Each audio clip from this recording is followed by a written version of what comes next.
Good morning and welcome to America's Home Cooking. I'm getting the fish ready to go with the vinaigrette that we just made in the last video. I had to clean up. I had dishes to do. My drain board is packed again and my sink is starting to get dishes again. Anyway, all right, they gave me flounder because they didn't have bass, but if you can find bass, by all means use it with the skin on. Now I put a little bit of oil on this. They said not to salt this fish because you don't know how salty the vinaigrette is. You can always spread a little bit of salt on after. Now when you go to broil fish, if you have the skin you don't have to worry about this problem, but I have fillets and I said, do you have it with skin on it? And they said no. I said, okay, you don't have flounder with the skin on it. When you turn the oven on to broil, you've got to take that middle rack and put it up high because broil means that heat's going to be directly on it. If you don't, it becomes baked fish instead of broiled fish. I'll show you. Next month I'll be cleaning my oven out too.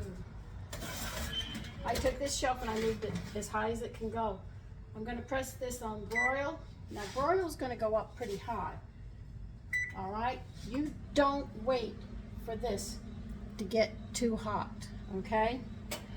Leave the door open because the temperature's skyrocketing up to 500 and you don't want to burn anything or anything else in there, and you could start a fire. So when you broil, you always have that door open because this is high heat and it's going to go very fast. And because my fish is very thin, I know it's going to be going much faster.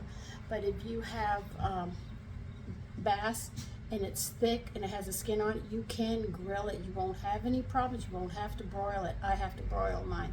If these had skin on them, I would definitely grill them and it would look nicer like I showed you on the picture, but we can't. Now this vinaigrette, once the fish is done, what you're going to do is you're going to warm it up. They don't want you to boil it. They just want you to basically body temperature or right under body temperature. And what you're going to do is you're going to pour at least a teaspoon or so on your fish and put some of it on the side.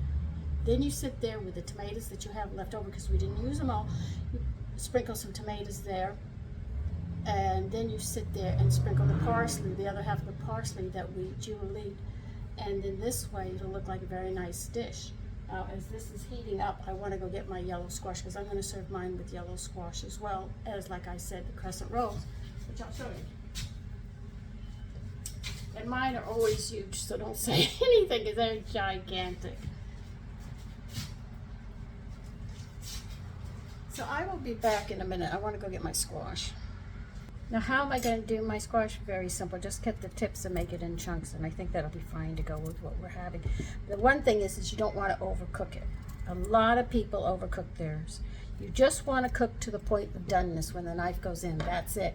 If you cook it any longer, it's soggy and it just doesn't have the flavor that it should have.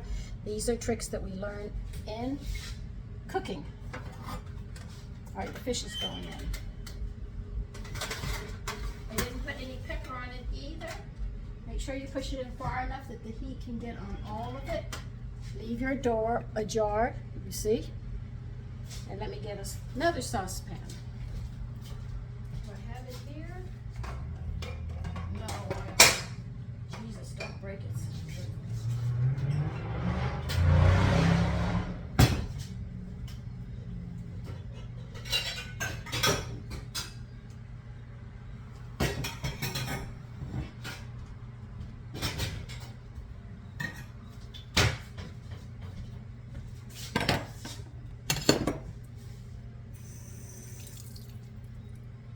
So I never cut my yellow squash too thin. Don't worry, I'll be keeping an eye on that fish. So I leave mine big chunks like this, a good inch. Especially if you're using the thin ones, because I want them just cooked. I don't want them overdone.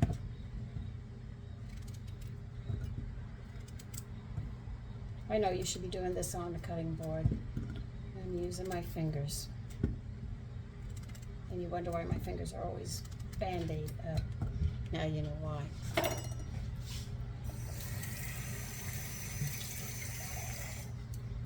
Now, because squash contains a lot of water, I'm only going to add this much. put it on high as soon as I know it's boiling, turn it down to simmer, and then keep an eye on it.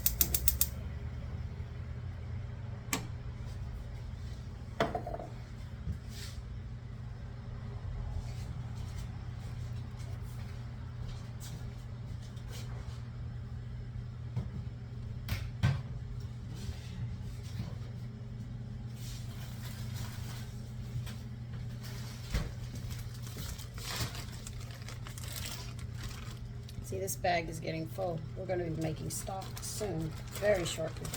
See, all my vegetable peelings, I've moved everything.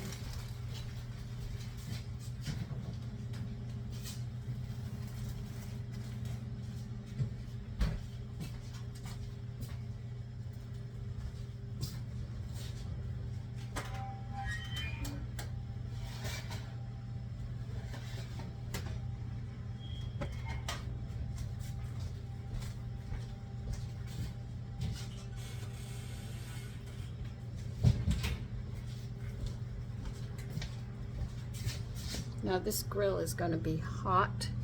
My broiling pan, not my grill.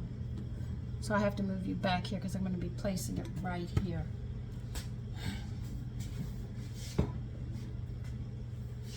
Here's the rest of my tomatoes. Oh, I got juice, finally. Took a little longer. They said to add the tomato juice with the vinaigrette. I didn't have any at the time. I have it now. And I have my basil already.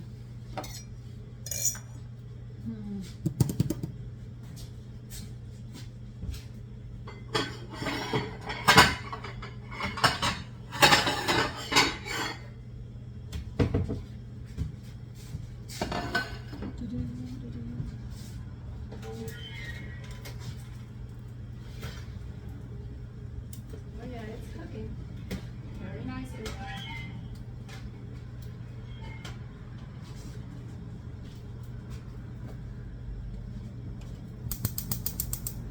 I'm warming up the vinaigrette. And they say put it under a very, very low flame or it will burn. After I warm it up, I've got to dig out the garlic. If I can find it. If I can't find it, it's sitting in there. Here's one. Oh, here's two. Yeah, I found them. So that's on a very, very, very low flame just to heat it up.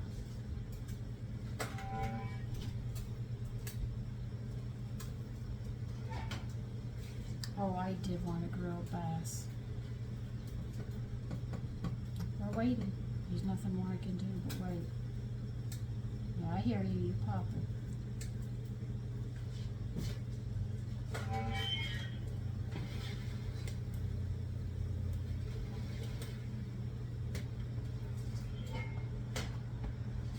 Now, when I take this first batch out, because I have 6 fillets, I'm going to turn the broiler off. You don't leave it on.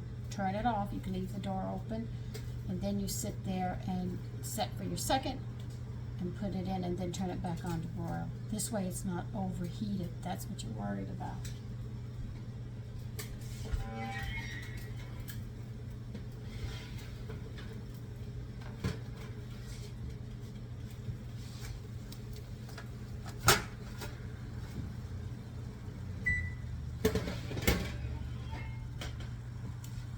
You see, these are so thin, I cannot cook them long at all.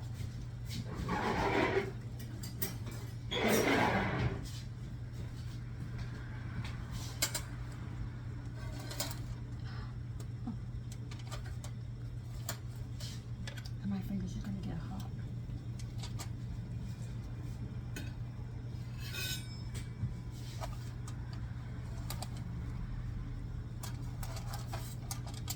Don't worry, I burn myself all the time.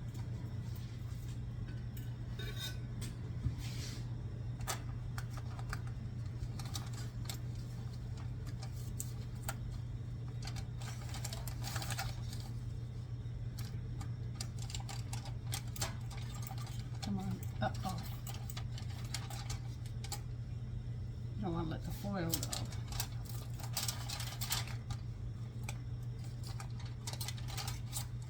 Do you believe this? It does not want to get off. There. The reason I ordered 6 was the filet wasn't quite a quarter of a pound, and I wanted to make sure that my family ate well. Where did I put the other 3? Oh, right in front of me.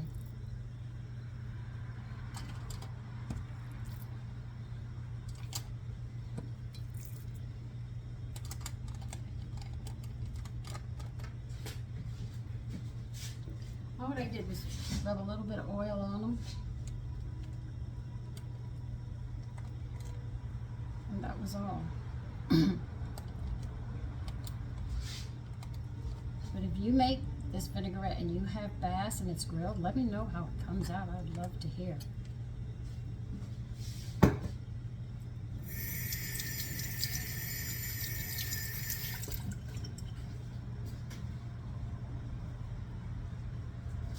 Back into the broiler.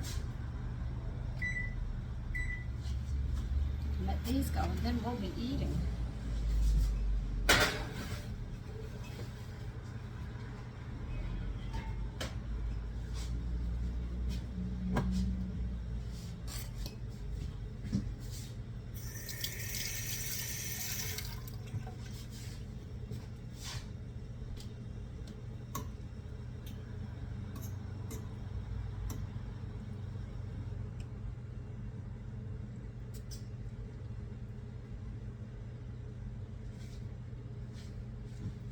That has a very interesting taste, but it does need some salt, I think.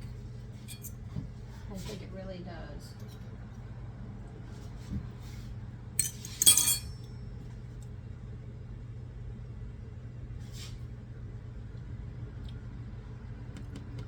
That might be enough when I pour it over. I'm talking about the vinaigrette right now. It's heating up. I have it on a low flame. And I'm watching it, that doesn't get too hot.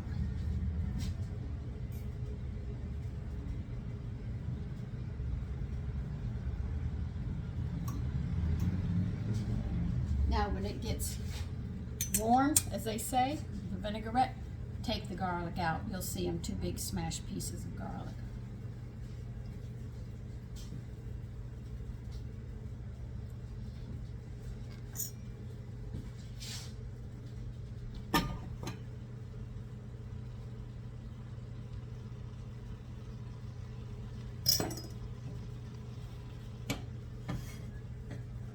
See, the squash is done. That's how fast you do it. You don't need a ton of water. You just need to cook it till done. It'll be a little crunchy, but it won't be mushy. And those are the tricks of just trying to catch those things right at that point. So I'm going to finish cooking these and I'll show you what the plate looks like. Okay, here's what the dish looks like. And the rolls are on the table for us to take. That's how it is. If you have it with the bass, you'll see the different color because you'll have the skin on the bass. But anyway, this is the dish. Listen, take care and have a great day. Bye-bye.